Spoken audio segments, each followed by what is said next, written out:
Okay, today I'm doing something new. I just made a 15-minute time lapse of that painting over there. It's called Iselin in her green dress, and I painted it from this photo here, which as you can see, I use. I have a R2 or A2 printer, which you can actually get big prints out of it. It's pretty nice actually to work from. I took the photo with my RC Pentax 6.7 film. I used a film called 64T from Fuji when I took it. Sadly, they don't make that anymore. It's actually a film that removes the yellow tones. They have this blue filter in it, something like that. I really miss that film. I have some in my fridge actually still, but you know, they are out of date and stuff. I still use them, but I don't have so many more left. Anyway, in this video I have put it into chapters, so I basically only talk about painting from start to finish. And I think it maybe works for you to get more an idea of what I'm doing. I'm going to try to repost some of my older videos with the audio voiceover also. What I need from you, and you, which is my viewer, is that you actually start giving thumbs up. That you just leave a short comment. Thanks for the video, or hi, or hello, or that you maybe learn something from it, because I have real problems getting into the algorithm, and right now I'm not even monetized. If you want to support my work directly and learn to paint from me, you can go to my Patreon, and I will also add buy me a coffee. So if you want to support me a little bit, if you actually have something, if you learn something from me, you can support me in this way. On Patreon, I have different tiers, so just pick one and we can actually interact there.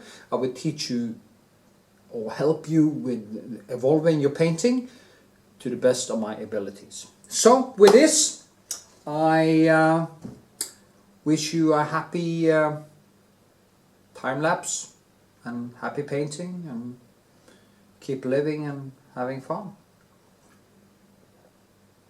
That's what I'm going to do until I drop. Okay, here you can see me paint this girl on this canvas. The first thing I do, I start counting. Basically, the point of where I start from is the head. So I just count the head, the size of the head, how many times it goes into the canvas. Then as you see, I just start kind of drawing with my painting, almost like I should draw with a charcoal or something like that. Then I start adding some of the lighter areas, but still the darkened canvas, which is darkened with raw umber and a mix between terp and 70% terp and 30% linseed oil, works basically as a shadow. So I actually took in the hair, but now you can see I'm starting to kind of build out, expand in a way.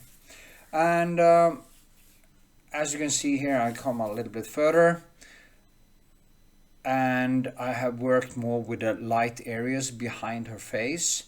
That is in a way I do my painting, is that I basically think of them as a relief, almost like I should actually have a piece of wood or stone, and I'm just carving out the figures like they used to do, and I think like a sculpture. Here you can see, and it makes it much easier for me to use this kind of darkened canvas, because the shadows are kind of already there. So I can just put in the first piece of light, and then everything goes from there. Also, I never use any tracing. I don't do any of that. I just focus on the first object, like here's the face, and usually, of course, I miss the mark a little bit, um, and that's why I feel I get more out of the painting process, because when I do mistakes, the mistakes are manifested in the finished painting. Every time I overpaint, it becomes basically me adding a piece of my subjectivity through the brushwork. And it's the sum of all the brushwork, all my choices, all my mistakes that in the end creates a painting that I feel kind of comes alive. Of course, I'm not a classical educated painter, so I just go with the flow and I learn from my mistakes. Here you can see I have done more work and I just keep on doing the same thing, and now I add the light areas here. And of course you say, why didn't I just have that white in the first place? And that is, of course, it is because I would be more confused of not having the shadows there in the first place. So what I'm actually doing here is adding light in the form of paint. A finished sketch of the room, yes. Here I have done the whole room, as you can see, and now I'm just starting to mold the rest of the painting, or the rest of the differentiate the different object in the painting. That is a very, shall we say, I think it's a very it gives me that flow. It gives me that beautiful flow to spend hours after hours and hours and hours just adding this brushwork. It's almost like it's music happening in my brain, and that is why I always say that brushwork is just so extremely important, that you don't necessarily focus on subject matter and the motif, but you just find something you love to paint, and then you just go with it. So here I have put on what I do here. First I put on my retouche vernice, which I usually use. Then I go over it like you see here with a mix between, I use my medium, and usually it's French ultramarine and craplac or alizarin, and then I just wash over the whole thing. Usually I scrape away some of the oils, but then it becomes quite sticky, so actually the new paint, the new layer, kind of sticks to the painting.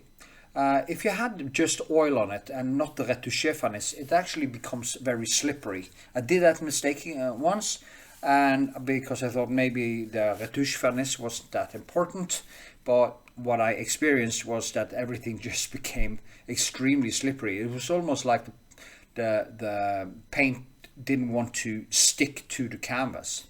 So the retouche vernice is very important to use between the layers and before you glaze. That is my experience. It's only my way. I haven't learned it from anyone, but I figured it out all by myself, like everything else when it comes to painting. And here you have a segment where I show you how to use the palette. In the original process video, I talk a lot about the colors I use here and how I move and how I grab the paint on the palette and then just basically mix them together on the canvas. But it's a mix between both of them. As you can see, my palette is basically like a rainbow, and I think and I paint with the colors of the rainbow. I use Itten's and Goethe's color circles as my basis for my painting. Actually, when I started painting, I only used 3 or 4 colors, and I had black and a couple of blue. No, I didn't even use black actually. Then I started using it. So if you want to see the full thing, you go to the main file, so you will actually learn something from that. Now here comes shaping the face, and here's the same thing. You know, I just see here, I just add more texture and more light in the background, and that is so important. You add more and more, you know, that brick or that plaster feeling, that wall feeling, and you have to differentiate the texture in the skin and the texture in the wall to get more of this, shall we say, sculptural way. If you study Rembrandt or Vermeer, you will see this clearly, how they use a lot of time to differentiate the different textures and with different brushwork and different techniques they used. Rembrandt actually used sand in his paintings and different maybe breadcrumbs and all kinds of stuff to create different textures. Here we are back to using the palette part 2, and you will actually find this in my main tutorial. So if you like to learn to use the palette and see how I use the palette, that's where you go. And now you can see I just, you know, when I paint or I use the palette, everything is very automatic. When I started in the beginning, it was more failing and learning from my mistakes. But now, when I become more like better at it, I'm actually able to intuitively foresee the future. So when I grab colors, I basically intuitively know more of what's going to happen in the painting or on the canvas when I grab the different, yeah. Okay, now more details.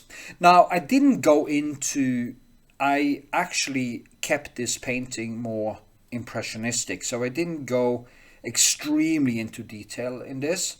My goal was actually to create a whole painting and keep it a little bit looser, so you must see. But here I actually go in and I start shaping the shadows, and I start to even more differentiate the different textures and the skin and the wall and the cloth and everything. I just slowly starts to differentiate these things. And I guess that is one of the things that I see when people haven't that much experience. They do exactly the same mistakes. They maybe use black as too much black in the shadows, and they don't know how to get colors into the shadows and stuff like that. And you have to know that in nature, everything is color. There is no black, there is no white, there is only color. And you have to teach yourself or learn how to see all the different nuances. You just have to sit down and look and try to see colors and not nuance. See the colors. Here we're going closer to some details in the face. And this is actually some of the most taxing things I do. I remember when I painted the Holocaust survivor, Samuel Steinmann. And this was a very important thing because it was going to hang in Norwegian Holocaust Museum and stuff. And when I started to become, I was scared to death of ruining it because I saw I have actually made something quite nice, and I was scared to death because I know when I start doing these details, it's so easy to screw it up. It is almost like you just do a little mistake and then you go into this manic thing and you can't stop. And the combination of the manicness and my ADHD and everything just keeps me banging on, and sometimes I just ruin it. So when I go into deeper detail and add the last layers, I really try to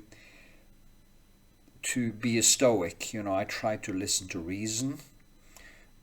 and discuss with myself more, am I gonna put this brush stroke on, or is it already too much or too little or enough, you know.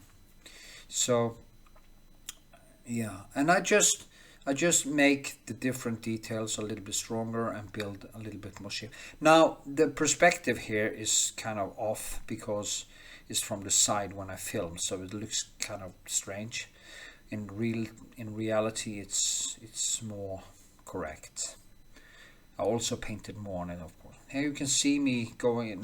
Here's more detail in it, and you can see me actually have done more detail in the dress and everything, in the background and the palette, and you also can see in my palette video how my palette actually looks like my tattoos, and how my palette actually resembles the painting.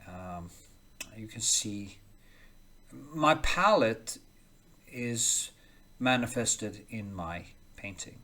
And of course, if you have a different palette with less colors or more colors, make sure that your palette is in harmony, that you don't have all the colors, you know, the clean colors, and then you add in some strange green or some strange blue that just cuts off everything, you know. It just doesn't compute with the other pure colors or the main colors you have, because then it's just going to become confusing. Try to mix the colors from the colors up there for a little while. But as I say, paint as if you're God, okay? Paint as if you are creating nature. Now, I don't believe in any gods, so, but you know, think like nature. Think like nature. Here you can see the finished result. And I hope you go to Patreon and sign up for $1.15. And I hope you give a thumbs up, leave a comment, and tell me what you think. It's very important that you do. So please do. And I hope to see you on Patreon and in the next video.